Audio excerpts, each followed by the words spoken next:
presentation on exploring Hindu and Buddhist stories through memoir.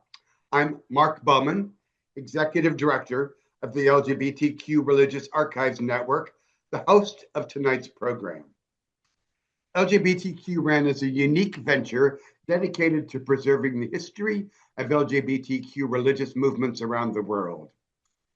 LGBTQ RAN is a digital enterprise. We are not a physical repository that stores papers. We advise and support leaders and groups in their efforts to preserve their records in appropriate archives. Furthermore, we collect and provide a treasure of historical information on our website about LGBTQ plus persons and groups from a wide array of religious expressions around the world. And finally, we encourage research and study in queer religious history. Tonight, we will hear Shireen Roshanravan and Raja Gopal Bhattar discuss topics of queerness in Hindu and Buddhist mythology, including intersectional identities, navigating community, and why stories matter. Bhattar's recently published Queering Constellations, Mapping This Journey Called Life, is an interactive memoir consisting of letters, poetry, art, and stories, along with activities that encourage readers to reflect on their own journeys. Raja Gopal Bhattar, PhD, is an internationally recognized higher education advocate, artist, and author. Hailing from a long lineage of Hindu priests and scholars from South India, they are fascinated by the spiritual and scriptural aspects of Hinduism, Buddhism, and the power of queering rituals. As a community organizer and education scholar, Raja seeks to elevate stories of both human struggle and joy, cultivating a universal constellation of the human divinity. They hold a doctorate in higher education and organizational change from UCLA and live in Albuquerque, New Mexico. Shireen Roshanravan, PhD, currently serves as a vice president for community and belonging at Lewis University. Her work centers on the communicative strategies and struggles in cross-racial feminist coalition building. She is the co-editor of Asian American Feminisms and Women of Color Politics with Lynn Fujiwara, Speaking Face to Face, the Visionary Philosophy of Maria Lugones with PJ DePietro and Jennifer McWeeny, and an award-winning special issue of the Journal of Asian American Studies entitled #WeToo, a reader with Aaron Koo Neen. Now, I am pleased to welcome Shireen and Raja to begin this presentation. Thank you so much, Isaiah and Mark, for those introductions. And hi, Raja. It is simply a pleasure and honor, really, to have this time with you in this particular venue to converse about your beautiful book. Thank you. Thank you for agreeing to be a part of this process. There's no one else I'd rather have this conversation with. Yeah, I don't think I expected to be so deeply moved by reading Queering Constellations. For those of you, just a little bit more background about me, and then Raja can fill in too. I am a queer identified South Asian American who also grew up in a very ethno-religious South Asian community, not Hindu, but Zoroastrian. Um, and the notion of taking on religious expectations in the context of gender and culture in America has the struggles that you describe, the pain and the resilience resonated really deeply, and just the stories were amazing. And it was also interesting to just, have been tangentially or part of some of the moments that you move through was really powerful. So thank you for the gift of the book. Thank you. Yeah, I mean, we've known each other for, I would say, close to 18 to 20 years almost, it feels Yeah. like. And so we have gone through a lot in terms of our conversations, right? And to think about um, why our stories matter. You and I talk about this a lot, and I think this is exciting to continue to engage in that conversation. So I want to start with the concept you use early on, co-constellating. And you specifically use the word that I stopped when I was reading it. I was like, co-constellating a better reality. And partly I think about our own intersections, like how it is it that our constellations emerged into each other, at Satrang in SoCal, Sure. as queer South Asians looking for community and finding each other there. But I wonder if you could just start by saying a little bit. I mean, the book is titled Queering Constellations. And I wonder if you could say a little bit about what is this word co-constellate, a better reality? How how does that capture for you meanings of collaboration, community, shared liberation that maybe other verbs like create a better reality or make a better reality don't quite hit the mark? Yeah. When I read that question, I was like, of course, Shireen would ask me this question, which is why we get along. But for me, words are really critical, and words and what we use is important. And so while I like the words like make and create, there's so much. Ego involved in those words because it feels like we're creating something out of nothing, right? Creating Mm, and making feels like somehow it's I am the actor, and without me, this would not be possible. Whereas the co-constellating, like when you constellate a constellation of stars, I'm not making them up out of nowhere. I'm making up news. right. They're already there, and honoring the fact that like I am part of a long lineage. I am before and after, and there's lots of stuff in before and after that as well, and that the co-constellative, so the constellating first for me is that honoring the fact that there's very little things in the world that we can create that has not been said by ancestors and folks that have been Mm, either made silent or made invisible in our traditions, right? But more importantly, the fact that stories and constellating is not about creating new things or telling things in a different way, but it's about making connections in a different way and finding mhm, lights in a different way. When I talk about the reason I use constellations is like I'm fascinated by this idea that like stars existed, billions and billions of stars still exist in the world, and the light that we see from them is not from now, is from billions of years ago, and yet we see them today. So there's this interesting idea of time that's preserved in that moment. While I see it now, it's a present moment, but I'm also witnessing billions of history, and that from that moment, then it's like I become part of its past. So there's this interesting interplay and relationship that's built, but also when I think about constellating, like, while we think of most of the concerts that we use today are mostly from like Indo-European cultures, the mhm, earliest constellators were in Egypt and China, for at least from what I understand. And often we've forgotten what those constellations were. So those stories have been forgotten. And yet, while we think about constellating, it's about making connections. While there's a billions of stars, why do we say these seven stars are the Big Dipper? Like, who the fuck came up with that? And why is it that that's what uh, we still go to that? We still use that as truth. And so the truth is seen as a capital T, but it's not. It's a lower case t. So constellating requires me to be critical of, is this really true? Are these the only seven stars that matter in this space? Or are there other stories? Are there other stars that may have a different story and they need to be engaged in. And so, and then the co-constellating as a word play. One is co-constellating the reader and the writer. I wanted to really think about like how do we remove this colonizing experience of I am the writer, I give you my story, I'm the all wise one, and you take it, and that's it. And there's a recipient and there's a teacher and a learner. mhm, There's nothing in between. And I was like, our lives are not that. We are, and coming from this Buddhist background, that idea of interbeing means that across time and space, we are interconnected. And so, and one of the first lines in the book is, from the time you've picked up this book, we are now part of each other's lives. We're part of each other's stories, right? Because we're co-constellating.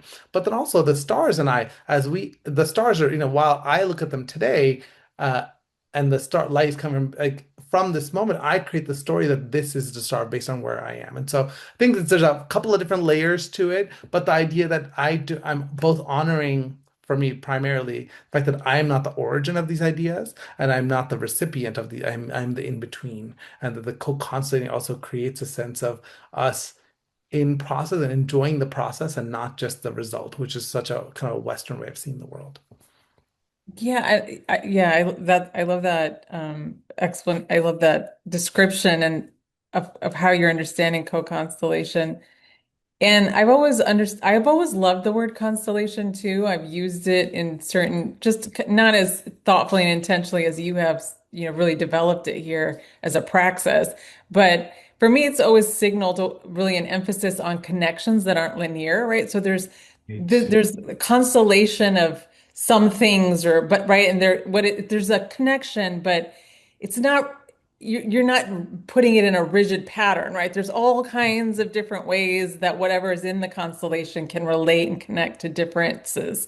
And so I really appreciated that as well. I mean, I think you just, that was so brilliant because you also made me think it's also not a 2D experience, right? When we look at Right. constellation map, it just looks like it's flat, but they're not. Like the stars that we think of as the seven stars that make up the Big Dipper, that's one of my favorites. That's like they're not on the same plane, but we assume that they're on the same plane. And so this interesting, like it's the perspective matters. And then I think to your other Yeah. question around the community and collaboration and liberation is that like the co-creating requires us to be able to set aside the sense of I and then really lean into the sense of we, right? And that the Mhm. co-creating is where liberation exists. So many of our traditions, if you think about Hinduism, Buddhism, Zoroastrianism, the role of community is critical, right? If the Buddha said the three pillars of Buddhism are Buddha, Dharma, and Sangha, right? Buddha is in like the fact that we all have the power of enlightenment within us, so we all have the Buddhist nature. Dharma, Mhm. like we all have the idea of we have to have a vision and a purpose and a and a drive for what we hope to the vision for the world, right? And a purpose, and then the sangha, the community. Like you can't do this, but Mhm. like, liberation is not possible by yourself. And I think the co-creating piece is recognize that the more we tell our stories, the more stories like yours and mine, and we talk about this all the time, right? Like the more we're able to make spaces to take up space as our constellations and the ways that our changing constellations and relationships and identities are intermingling and non-linear. I love how you said that. We complicate this linearness of time and space that we assume in our Western culture, right? And Mhm. that's not actually true. When you think about time and space, cyclical. The year is cyclical for a reason. Our worlds are cyclical. The earth is Mhm. cyclical. Our solar system is cyclical, right? Even if it's not a circle, it's at least cyclical, and it doesn't have to. It doesn't have to be a perfect. Like perfection is not the goal, but the cycles are important. If you think about the moon, the earth, like we cycles are all around us, and I think you named that really beautifully. That constellating requires us to recognize that it's not just point A to point B, but that there's it's a billion different turns and twists, and that there is no point A and point B because they're all on different points of the same damn circle. Right, right. Yeah, exactly. And we could keep talking about constantly, but I want to be mindful of time and there's lots to get through. Now I'm going to ask you about another line that stayed with me in the book. You write early on, and I think this is in your introduction, our greatest resource is our story, and our greatest barrier is our notion of what our story is supposed to be. Mm. I think that's so powerful. And so I was wondering if you could talk for everyone a little bit about the barriers, familial, cultural, internal, that you had to confront about what your story should look like while writing this book. Yeah. And then also comment a little bit about what strategies helped you move through these expectations, and do you feel you've genuinely let go of all those external ideas, or is that still ongoing work? Sure, I mean, we're going to be here for like 7 hours. I know. There's so much that I love. I mean, I just love the thoughtfulness of the question, right? But I agree with you that um, I have come to believe this is not something I was necessarily born with, but I do feel like I've learned this in the last, especially like the last 6 years, has been really critical to kind of my worldview shifting and being more grounded to these different constellations. Um, but I do believe that our greatest resource is our story because we have only this chance, right? Like we get every morning we get to write a story. Every breath is a story, and whether we tell it or not is up to us. You know, one of the reasons that I wanted to even write this book was because I remember a couple of years ago during National Coming Out Week, I was a director in an LGBT center, and there was like we have African American Black folks, we have the Bayard Rustins, which is great. We have the Latinx folks, we have the Cherry Moragas, which is great. We have the white folks, we have Ellen, we have some South Asian folks, like right. We have a couple of folks here and there, but actually really South Asian, particularly South Asian immigrants are not that visible in the queer spaces, and queer spaces often don't make space for us. And often within South Asian spaces, and particularly Mhm. Hindu spaces and Buddhist spaces and Zoroastrian spaces, we are made to be invisible and feel like we are somehow less than, and often even too Americanized or too spoiled, if you will, right? And so the idea of that, like so much of my young life was around trying to prove that I was good enough, that my story also mattered, and that Mhm. as if I just was a good student, if I just got the PhD, if I just got the right title and the right job and the right house and all these things, I could somehow make up for being queer. Mhm. Mhm. And then in non-South Asian spaces, somehow having the academic background made me more legitimately South Asian or legitimately Hindu, where like my story also mattered as equal to someone else, right? Or that I could even talk about non-linear identities or the foods that I like or the things that I eat or the way that I love that are all really different. And so much of my barriers have been those like the shouldn'ts and the The voices in my shit. head, the voice of my mom in my head that tells me that I'm not good enough, right? There's a whole story in here about, when I'm talking to being a college student and coming home and telling her I was no longer a bio pre-med major and her telling me to my face that I'm a failure and that I would amount to nothing. And that was not the only time, right? That was the only time that I wrote about it in the book. But it was a constant theme in Yeah. my life. And to be able to feel like it took a lot of years of therapy and a lot of self-love to recognize her reality and her pain does not have to be mine, and this idea of intergenerational trauma is very real and powerful, and intergenerational liberation is also equally real and possible. And so I get to choose how to transform that because I can't change her story, but I can change my story.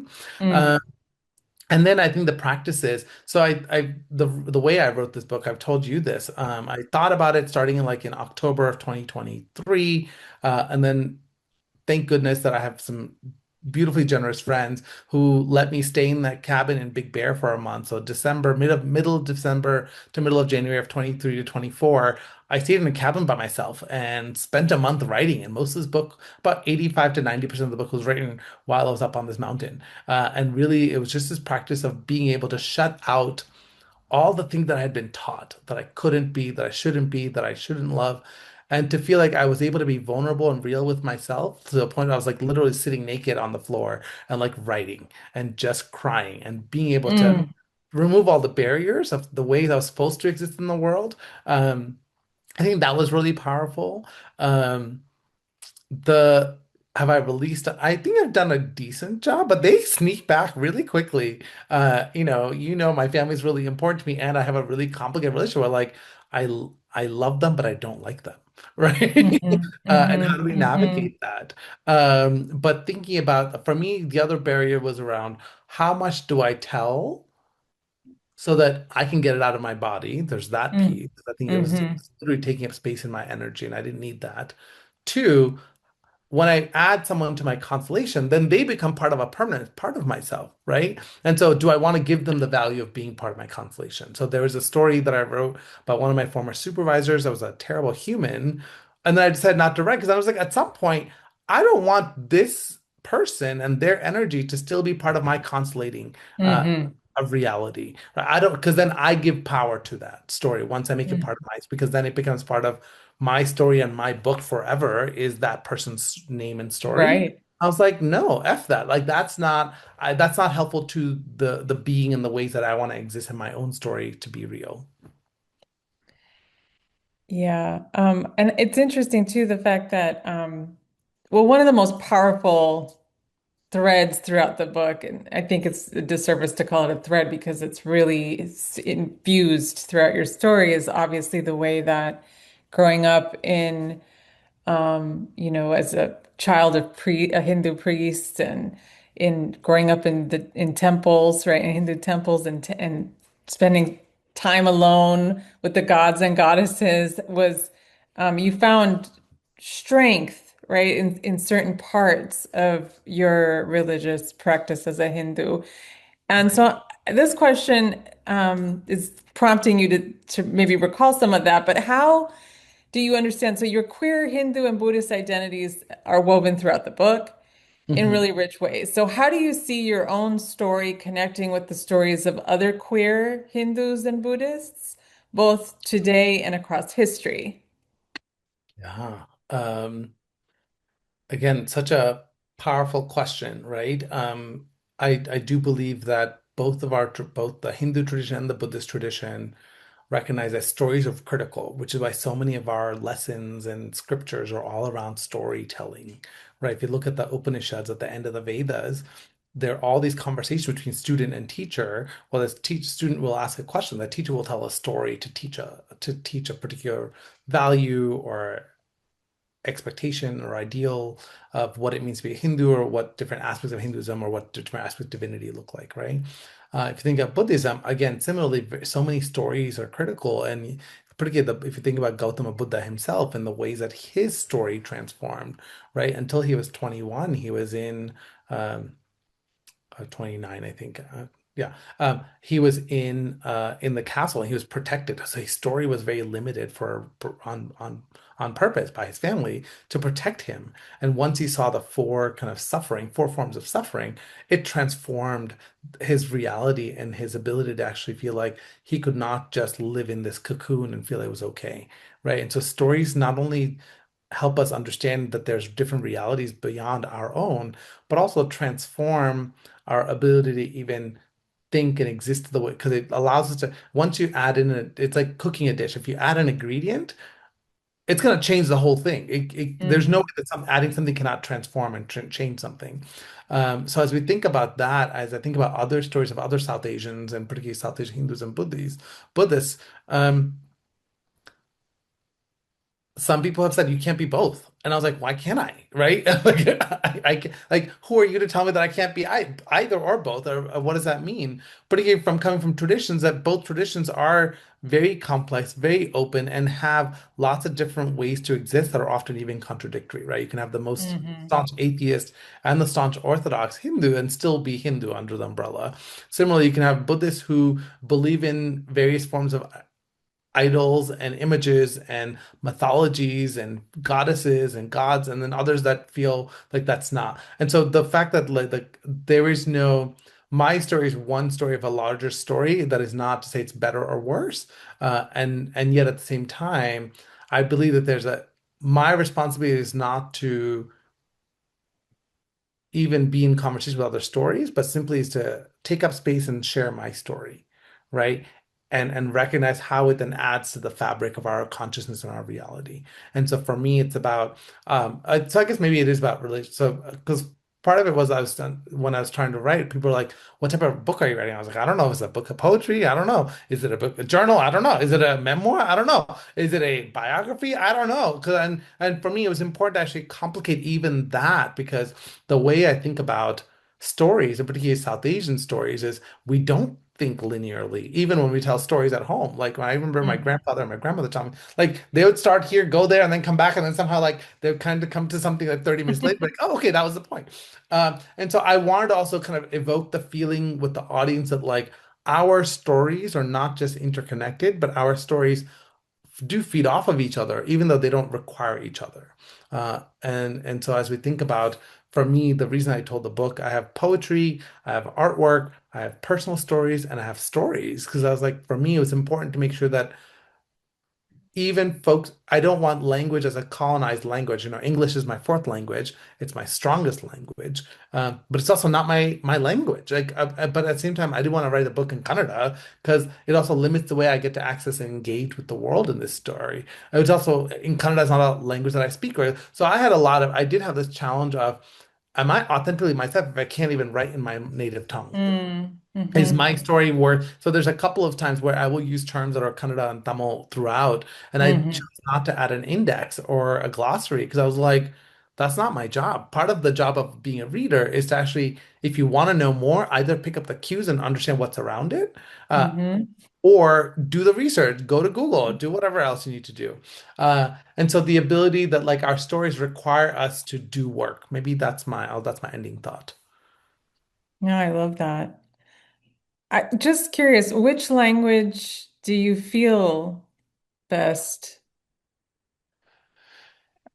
English suits is you? probably what I dream in at this point. So I feel like that's probably the strongest language because I think about it when I'm unconscious or subconscious at least. And but there was a time, and I think Spanish is probably my second strongest language now.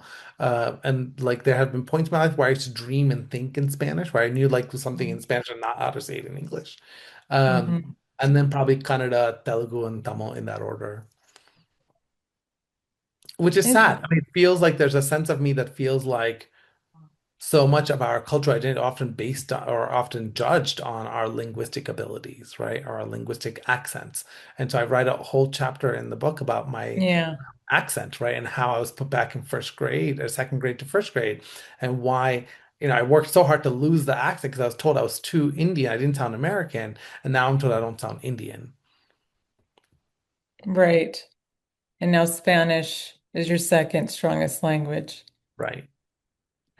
which is a beautiful, I mean, I just have to make this comment. I don't really have a question around this, but as a fellow South Asian whose second strongest language is also Spanish, um, reading your story about how and why that happened and how it was connected to kind of an invitation into kind of community and um, especially because you described like I didn't fit in like the other South Asians at the Calabasas High School.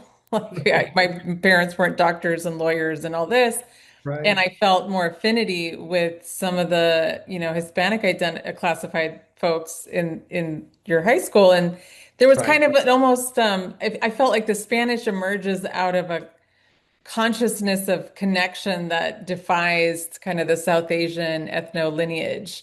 And I mean, partly it was a because of, belonging. yeah, right.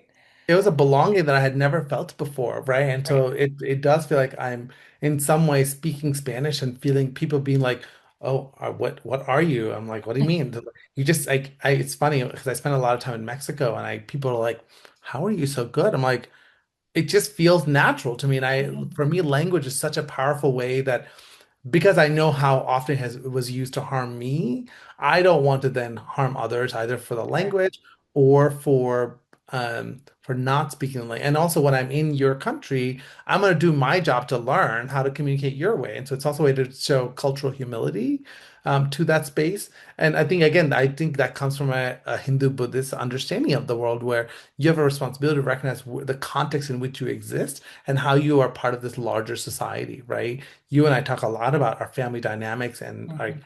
the fact that cultural values and the ways we exist in a setting of others and how the relationships of the constellation of how we relate to these different beings around us, we are very hyper aware of that as people, as beings, as community leaders, as organizers, because that's a very South Asian thing. But also, I think it comes from a religious and cultural value of understanding we are each other's keeper. We have a responsibility to feel like it's not just about me and what I have, but how are we all working together to do something bigger? Because Mhm. the force is greater when we're together. I love that. We do have a question here in the chat from Chava Finkler. I hope I'm saying your name correctly. The question is, You could probably read it, but I'll read it out loud for everyone. So you identify, understand your spirituality as both Hindu and Buddhist. What was your journey to acknowledging both rather than either or? Yeah, but it's interesting because both traditions are actually not even technically religions. They're more ways of life. And so they're really about like, how do you live your life? What are the values that ground your life, right? And so they're not traditional religions in kind of a Western practice. We have to kind of go there are ways you can do that. There are very much hierarchical systems of proving that you're Hindu, right? In ways you can get, there's a particular ritual in South Asian traditions where you can actually get branded with different symbols of South Asian kind of religious traditions to kind of claim that it's kind of a Hindu version of your christening, right? As an official or as um, identity. Um, but for me, the ability to identify as both and growing up in a very traditional Hindu family where I grew up in the temple, where I grew up decorating the murtis and um, reading the stories and understanding the cultures. And I love the rituals. I love the complexity, the beauty, the fanciness, the gaudiness even of the traditions and rituals. Um, and it's some ways in calming for me to be able to kind of see the the rituals that I can do that helps me feel a sense of belonging, right? Whether it's Hmm. lighting a lamp in my altar or sitting and meditating or, seeing the sun in the morning and doing a Surya Namaskar. Like there's things that give me a sense of connectedness, especially when I don't feel connected to my family. And yet this connects me to a lineage that's deeper than my blood family, right?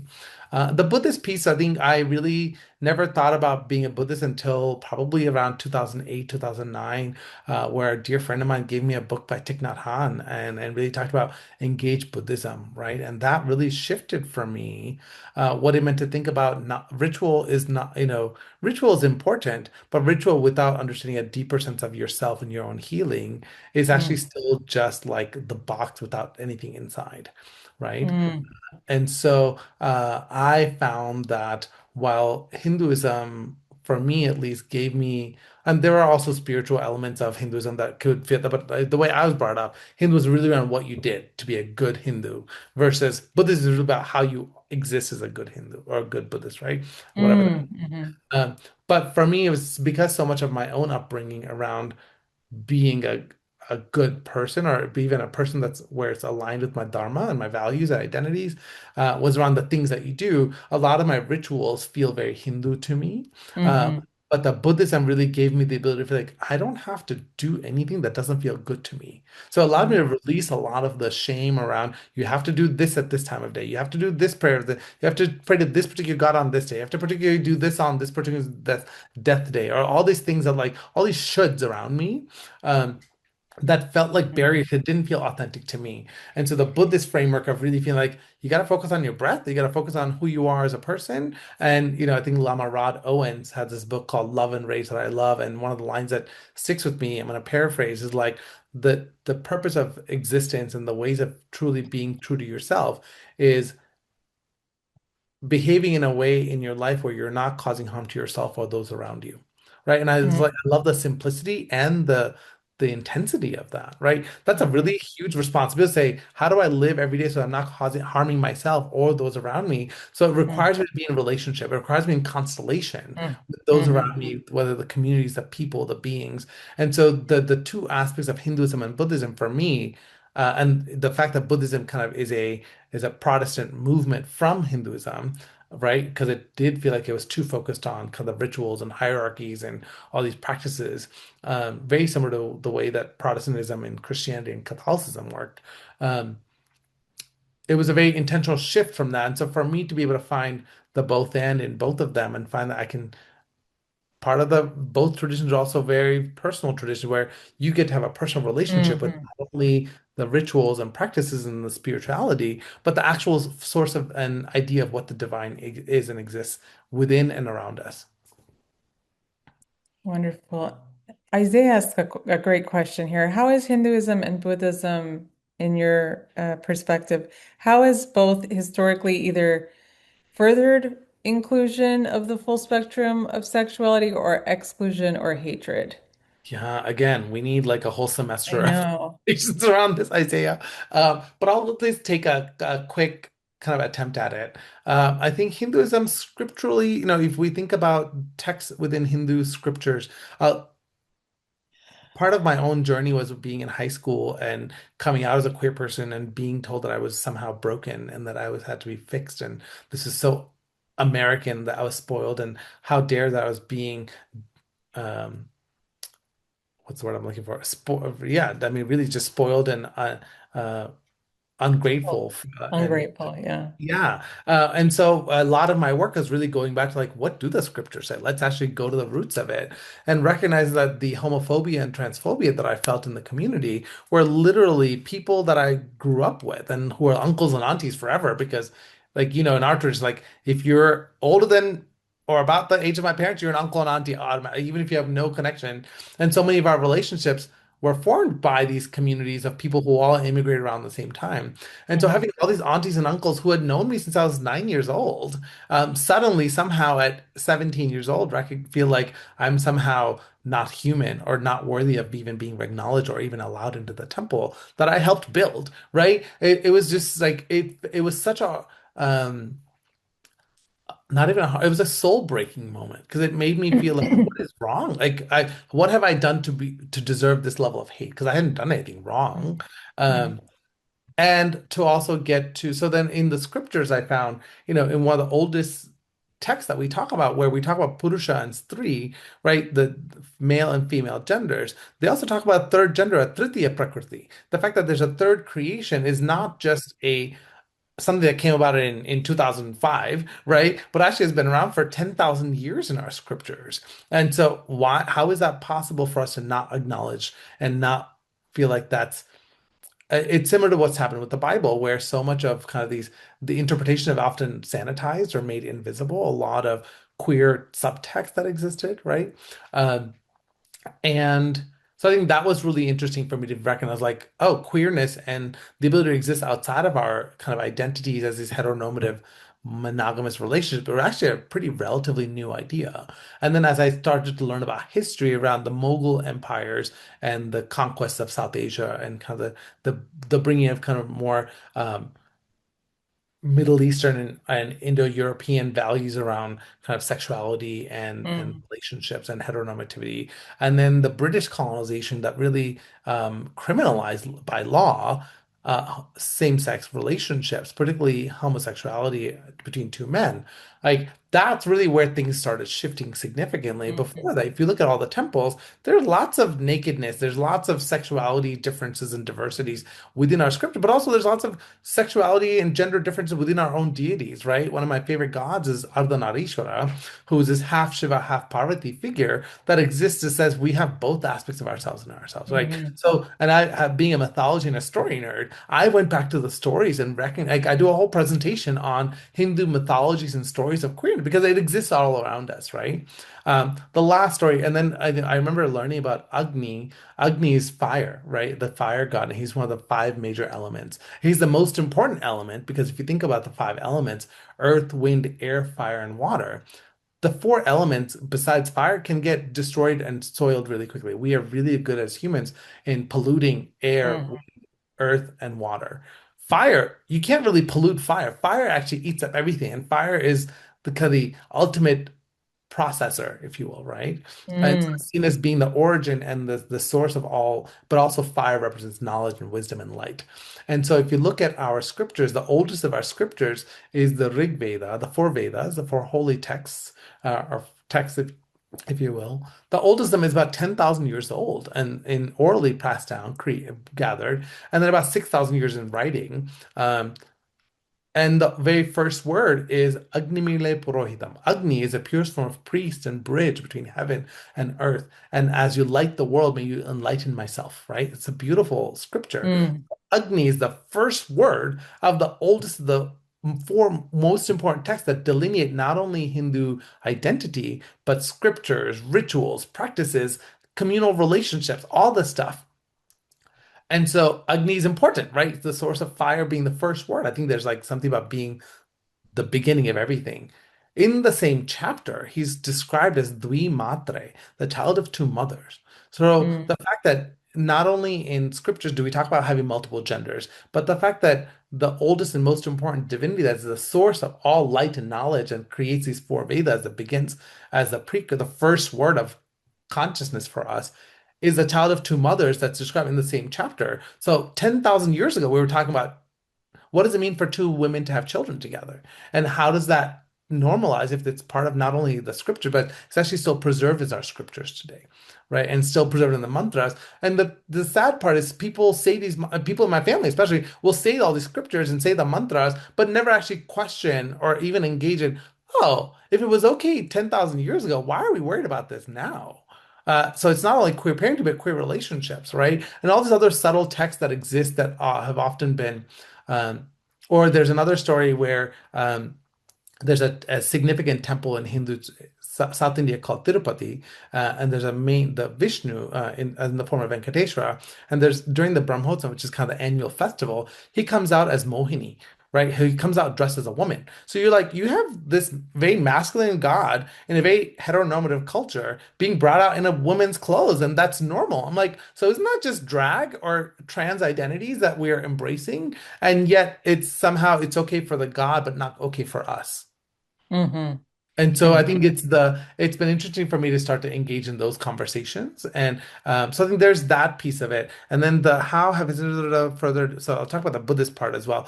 Buddhism again, Buddha says every single being on this earth, whether you're a tree or a plant or a rock or a human, has the potential to be a Buddha. Like the Bodhisattva, like the Buddhist nature is in all of us, and so it doesn't say you have to be the right gender, you have to be a particular culture, you have a particular sexual. Like, Buddha doesn't care about that, nor does it like, and in Buddhist tradition, there is no God or spirit that tells us this. Like, if you in yourself believe that you are a whole human as you are, and you love and loving is important to the way we see the world, then there's nothing wrong with you, right? There are traditions that have kind of evolved in a more Christianized and more westernized practices that do have more homophobic and transphobic practices. And you also see lots of temples and churches and Buddhist communities that where there are openly queer people engaging and practicing and hmm without shame, right? And so there's not a one like singular answer, which is also the beauty of both of our traditions. Like we are very complex practices and communities that have evolved over a different time, and the fact that the reason that we've existed for so many years is because the innate ability to evolve is built into our DNA. Right. So while we have these very deep roots and these values, both within Buddhism and Hinduism, the branches can go in any way as long as it's deeply mm rooted. mm Um, and wouldn't you say also that in, correct me if I'm wrong, but that dark skin was is seen in Hindu mythology as powerful, or is that inaccurate? That's true. I Uh, mean, you think about a couple of different stories, right? The Kali, the goddess Durga that comes down, she's often presented as being dark because she's kind of the the rage of the earth, and the earth is dark, right? And then there's Krishna, who's the playful god, one of the Dashavatars, one of the forms of Vishnu, who comes out, and he's called Meghashama. He's the color of the dark rain clouds. It's just about to mm, rain, right? And then there's this beautiful song that says, there's a beautiful Kannada song. There's a lot of poet saints that are really important and just beautiful scholars. And I mean, I understand enough Kannada to listen to some of these. And there's one that's a Kannada song by a poet that says, Kappu ennalu bedave, Krishnana mai kappu ennalu bedave. And so it says, why do you call Krishna's skin dark and ugly? Isn't the mhm, earth dark? Isn't the moon on a new moon day dark? Isn't the universe dark? Isn't our inner consciousness dark? And so darkness is not ugliness or the lack of something, but it's the fullness of anything, right? And everything. And if we think about um, even just the color spectrum, white is a reflection of all the colors. Black is the absorption of all the colors. mhm, And so the fact that darkness is and dark skin and particularly coming from the Dravidian side and the South Indian side of it, like skin color and the ways that colorism has now impacted now is different. But like if you go to South India, all the statues were actually made of black granite, and so they are dark. Whereas if you go to the north of India, they're usually made of marble and white. And so there's all the Mm, interesting layers of the interesting. north and the south, and how these different cultures have embraced kind of colonial and other cultural values. So I asked that in part because, I feel like your book is, very thinking at the intersection of all these power vectors, right? We have sexuality, family expectations, spirituality, religion, all these things. And so there's a part in your book that I'd love to talk about. There's these vivid early moments you describe, the pink bunny and princess costumes at Halloween. Yep. Um, Dressing, is it Narayana Hmm. in the temple, and then learning to dance Bharatanatyam. Yeah. And as you are describing each of these experiences, there's an awakening, a beginning exploration into your queerness. It's and I want to make sure not to separate your queer becomings from also your reckonings with being Hindu and South Asian and all of that. And so I wonder if you could just talk briefly about how each of these experiences, the Halloween costumes, the Pink Bunny Princess, the dressing, the gods in the temples, and then learning the dance, offer you different pathways into your full self as a gender fluid queer they see. Yeah. Again, there's so much richness in that question. I think um, for me, the story of the pink bunny and the princess really is not just about a Halloween costume, right? But to learn that I can play different masks is really around how I learned to survive. But I seem to also recognize that I can be queer and still survive. And I mean, so many queer folks have this story of Halloween was this magical time where we could kind of explore Hmm. ways and exist. And for me, being a new immigrant and not knowing what even Halloween was, like that's the whole story. That's how it starts, right? And I'm like, Oh, what great. the heck is Halloween? Like, I don't know. We don't do that. Um, to then feel like this amazing teacher had this dress, had this outfit of a pink bunny that was from her daughter's old costume that I ended up putting on, like not knowing what it meant then, and to feel like now I've really embraced my queerness as this pink bunny in the world, and how often I was asked to be shamed for it, and I somehow resisted. And so I think it was the start of my resiliency. It was there of like being able to know that like I can still, if I think I'm pretty, I can be pretty, and that's okay, right? And then to be able to feel like then as an older teenager to learn how to dress as a princess and walk around town, and somehow that gave me the the armor to exist in this beautiful jewelry, but to also be myself and to explore my gender in this way that felt again culturally safe in our kind of Hmm. suburban Connecticut town. Um, but then we think about, so that felt a very that was a very public, both very public experiences of understanding my own boundaries of and resiliency points. Whereas like the story of Satyanarayana, and where I have this intimate moment with this black granite statue that I'm kissing, right, in the temple in the middle of the night. Um, and having this in this moment of a pure love, and recognizing that so much of what I was taught about hating myself was from people and not this being and not this spirit, not this divine, and nor did it align with my worldview. And so that was really more of a personal reckoning of shedding the things that I was supposed to do and supposed to be, and recognizing that like the divine would not create me as I am, would not create this love for me, because love can never be bad, right? True love and pure love cannot be harmful, cannot be evil. And so, how can I be bad? How can I be evil? That was really important to kind of the way that I start to really, the outfits are really, and the costumes are about how I learned to exist and put on the different armors that I put on in my life. Hmm. This is really how do I take them off? How do I just be pure with myself in this moment? Mm. Whereas the last piece that you talked about, um, where did it go? Let me just Dancing thank Bharatanatyam. you. That was a really interesting piece of like, how do I learn to advocate for myself? Because I think this conversation that I have with my mom and and this dance teacher, right? I saw all these young South Asian middle class girls learning this dance. I was like, this sounds fun. I want to do this. And being told I can't do Mhm. it both because I'm a boy and that we can't afford it. And then to have this teacher say, if you're really good at this, I'll teach you for free. Like to have that, like teachers have been so critical to me in so many different parts of my life, which is why I think I'm an educator now. Think about the teachers that gave me this pink bunny costume, right? This dance teacher who allowed me to have the gift of dance, Mhm. the Spanish teacher that taught me to feel like I could be welcome in this space of other Latinx folks and be invited into community and belonging beyond language and culture in that space. And so all these spaces where teachers have been guides have been really critical. And so I Mhm. think about the way that we as spiritual people have responsibilities to be guides as well. And for me, the dancing was really about learning that I can tell stories through my body, through my voice, through my space, and Mhm. I have agency to do so.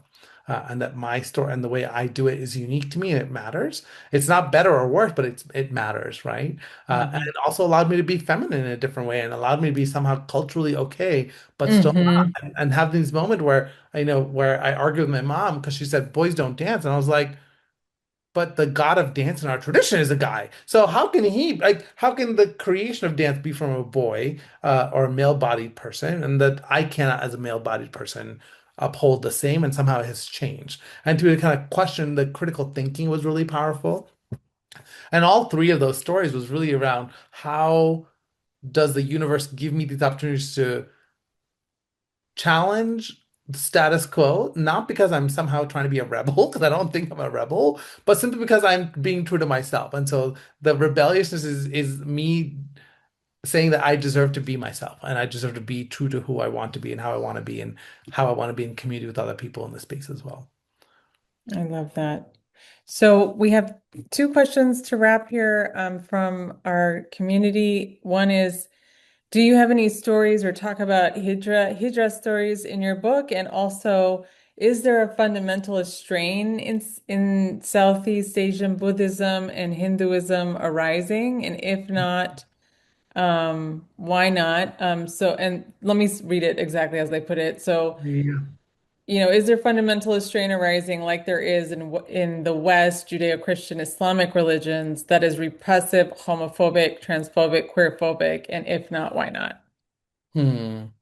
I'll start with the first one. And I do feel like I talk about transness in South Asian culture, and some of them may consider that to be a Hijra identity, but that's a very specific identity and a specific sub-community of that. So I don't want to feel like I talk about necessarily Hijra story because that's not part of my consciousness or identity. But there are references to trans and queer folks within Hindu mythology and practices and stories, and the way I engage with people and other trans South Asian queer genderqueer folks that I've engaged with. And so I think Mhm. that's that.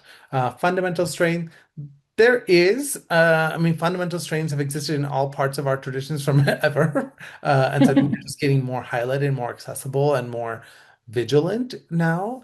Um, I'm less familiar with some of the Southeast Asian Buddhism, so I don't want to speak ill of that without knowing fully. That's not necessarily my full area of expertise. But there are definitely strands that are Buddhist folks who are homophobic and transphobic. But that's like saying there's people that have blue eyes and brown eyes, right? That's just part of our reality in the world today.